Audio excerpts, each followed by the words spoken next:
కుటుంబ ప్రభుత్వం గద్దెనెక్కిన నాటి నుంచి లక్షల మంది అర్హులకు పెన్షన్ తొలగించిందంటూ వైసీపీ చేస్తున్న ఆరోపణలపై ఏపీ మంత్రి కొండపల్లి శ్రీనివాస్ స్పందించారు.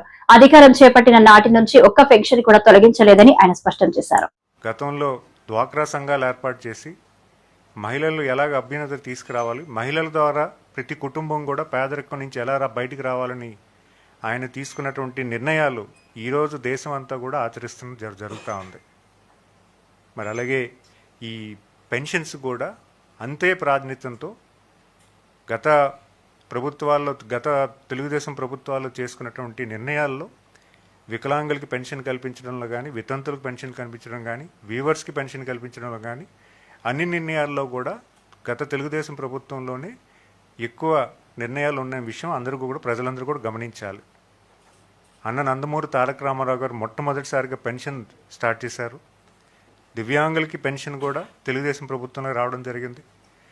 అండ్ ఎందుకంటున్నానంటే ఇవన్నీ కూడా తెలుగుదేశం ప్రభుత్వ హయాంలోనే పెన్షన్ అనేది ఎవరైతే బలహీన వర్గాలు ఉన్నాయో వాళ్ళు పేదరికం నుంచి బయటికి రావాలి, కొంత సాయం చేకూర్చాలి, కొంత సాయం వాళ్ళకి అందితే ఖచ్చితంగా వాళ్ళు వృత్తి ధర్మాన్ని చేసుకుంటూ వాళ్ళు అదనపు ఇన్కమ్ కింద ఇది ఉంటుందన్న ఒక ఆలోచనతో ఇవ్వడం జరిగింది.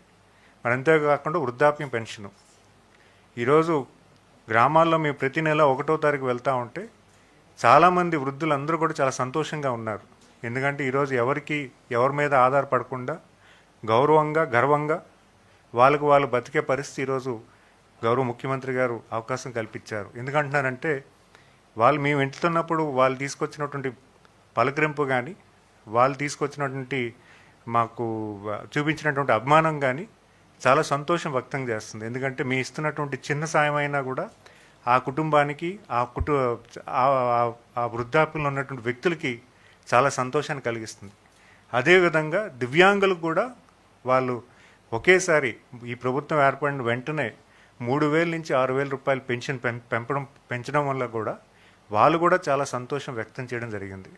అలాగే హెల్త్ పెన్షన్స్ ఎవరైతే పెరాలసిస్ విక్టిమ్స్ కానీ, యాక్సిడెంట్ విక్టిమ్స్ కానీ, అలాగే మస్కులర్ డిస్ఫంక్షనరీ విక్టిమ్స్ కానీ వీళ్ళు ముగ్గురు కూడా 5,000 నుంచి 15,000 పెన్షన్ పెంచడం కానీ, మరి అలాగే అంతేకాకుండా మన సీకేడి క్రానిక్ డిసీజెస్ ఎవరైతే ఉన్నాయో తలసీమా patients, kidney patients and heart transplantation patients వీళ్ళందరికీ కూడా 5,000 నుంచి 10,000 పెంచడం కానీ ఇవన్నీ కూడా ఈ ప్రభుత్వంలో చేయడం జరిగింది. వాళ్ళందరూ కూడా చాలా సంతోషం వ్యక్తం చేయడం జరుగుతుంది. ఈ ప్రభుత్వం ఇస్తున్నటువంటి చిన్న సాయం కూడా వాళ్ళకి చాలా పెద్ద సాయంగా భావిస్తూ ప్రభుత్వంతో మంచిగా ఈరోజు మంచి అభిప్రాయంతో ముందుకు వెళ్ళడం సాగుతోంది. అయితే గత కొన్ని రోజులుగా ప్రతిపక్ష నాయకులు సుమారు 4,50,000 పెన్షన్స్ తొలగించామని ఒక తప్పుడు ప్రచారం చేయడం జరుగుతూ ఉంది. 4 లక్షల పెన్షన్స్ 4,50,000 పెన్షన్స్ తీసిన విషయం వాళ్ళు ఏదైనా ఆధారాలు ఇస్తే బాగుండేది. కనీసం ఏదైనా ఒక పలానా చోటు ఇన్ని పెన్షన్స్ పోయాయా కానీ, పలానా వ్యక్తికి ఈ పెన్షన్ తీసామని కానీ, ఎక్కడైనా ఒక వ్యక్తికైనా తీసామనే విషయాన్ని కూడా వాళ్ళు తెలియపరిస్తే బాగుండేది. ప్రభుత్వం వచ్చినటువంటి 15-16 మాసాల నుంచి ఒక్క పెన్షన్ కూడా తొలగించడానికి కూడా ఈ ప్రభుత్వం ప్రయత్నం చేయలేదు. ఎందుకంటే ప్రభుత్వం వచ్చిన తర్వాత సుమారు 65 లక్షల పెన్షన్స్ మంజూరు చేయడం జరిగింది, ఇవ్వడం జరిగింది. ఇప్పటికీ 63,71,000. ఈ తగ్గిన పెన్షన్స్ కూడా కాలానుగుణంగా ఎవరైనా స్వర్గస్థులు అవుతే వాళ్ళ నెంబర్ మాత్రమే ఇప్పుడు హస్బెండ్ చనిపోయిన వెంటనే స్పౌస్ పెన్షన్ కూడా ఇవ్వడం జరుగుతుంది. వెంటనే వాళ్ళు వెయిట్ చేయకుండా ఎవరైనా వృద్ధాప్యంలో ఉన్నటువంటి వ్యక్తి చనిపోతే వాళ్ళ వైఫ్కి వెంటనే పెన్షన్ వచ్చే పరిస్థితి కూడా ఇప్పుడు చేస్తున్నాం. అంతేకాకుండా రీసెంట్గా 1,10,000 పెన్షన్స్ కూడా కొత్త ఇవ్వడం జరిగింది, స్పౌస్ పెన్షన్స్. ఎందుకంటే 2000 మేము చేసినటువంటి సర్వేలో కూడా స్పౌస్ పెన్షన్స్ ఇప్పుడు ఇవ్వడమే కాదు, గత ప్రభుత్వంలో కూడా చాలామందికి ఇవ్వలేదన్న విషయం మాకు తెలుసుకొని సర్వే నిర్వహించుకొని సుమారు 3 లక్షల మంది సర్వేలోకి వస్తే ప్రాణాలతో ఉండి ఈరోజు ఇంకా కొనసాగుతున్న ఎలిజిబిలిటీలో ఉన్నటువంటి వ్యక్తులు 1,10,000 కింద గుర్తించి వాళ్ళకు కూడా పెన్షన్ మంజూరు చేసి గత నెల నుంచి ఇవ్వడం కూడా జరుగుతూ ఉంది. ఇవన్నీ ఎందుకు చెప్తున్నారంటే ప్రభుత్వం చాలా చిత్తశుద్ధితో చాలా మంచి ఆలోచనతో పెన్షన్ కార్యక్రమం అనేది పెద్ద ఎత్తున చేయడం జరుగుతూ ఉంది. దాన్ని ఓరవలేక, దానికి ఉండేటటువంటి మైలేజ్ని తట్టుకోలేక ఈరోజు ప్రతిపక్ష నాయకులు చేస్తున్నటువంటి విమర్శల్ని ప్రజలందరూ కూడా ఎవరు నమ్మబోరు అనే విషయాన్ని మీ అందరికీ రాష్ట్ర ప్రజలందరికీ కూడా తెలియజేస్తూ ఉన్నా. మరి అంతేకాకుండా ఈరోజు దివ్యాంగుల పెన్షన్స్ కూడా మనం మాట్లాడుకోవాలి. దివ్యాంగుల పెన్షన్స్లో 3,000 నుంచి 6,000 చేశాము, 5,000 నుంచి 15,000 చేశాము.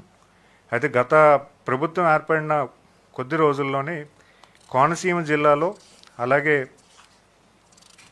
కడప జిల్లాలో కలెక్టర్కి వచ్చినటువంటి ఫిర్యాదుల మేరకు అక్కడ ఉన్నటువంటి కలెక్టర్స్ వెరిఫికేషన్ చేయగా గత గవర్నమెంట్లో చాలా బోగస్ డిజేబిలిటీ సర్టిఫికేట్స్ ఇష్యూ చేశారని, దానివల్ల అనర్హులు చాలామంది డిజేబిలిటీ పెన్షన్స్ తీసుకుంటున్నారనే విషయము వెలుగులోకి వచ్చింది. అప్పుడు గౌరవ ముఖ్యమంత్రి గారు ఇది ఎంతవరకు కరెక్ట్ అన్నది ఒక విశ్లేషణ చేయమంటే మేము చూసింది ఏంటంటే, వికలాంగుల పెన్షను గత 5 సంవత్సరాల్లో సుమారు 2,07,000 మంది కొత్త మందికి ఇవ్వడం జరిగింది. అంతకుముందు ఉన్నటువంటి నెంబరు 6 లక్షలు. అంటే 15 సంవత్సరాలుగా 6 లక్షలు ఉంటే కేవలం 5 సంవత్సరాల్లోనే 2,10,000 పెన్షన్స్ కొత్తగా ఇవ్వడం జరిగింది. ఎందుకు అలాగ ఇవ్వడం జరిగింది అనేది విశ్లేషణ చేయగా చాలా అనర్హులకి గత పరిపాలనలో అనర్హులకి